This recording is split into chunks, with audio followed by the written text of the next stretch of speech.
अगले 24 घंटों के दौरान दक्षिणी और दक्षिण पूर्वी उत्तर प्रदेश, मध्य प्रदेश के पूर्वी और मध्य भागों, छत्तीसगढ़ के कई शहरों के साथ साथ विदर्भ के अधिकांश भागों में हल्की से मध्यम वर्षा के आसार हैं।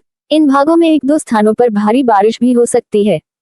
होशंगाबाद के कई क्षेत्रों में हुई तेज बारिश। मौसम विभाग द्वारा सूचना 16 तारीख को अचानक बिगड़ने मौसम से फसलों को हो रहा नुकसान। आज दिन मंगलवार को सुबह हुई तेज बारिश जिसमें चने की फसल एवं गेहूं को भारी मात्रा में नुकसान की संभावना। गेहूं की फसल पककर कंप्लीट हो रही है, वहीं चना भी कम पककर कंप्लीट हो चुका है।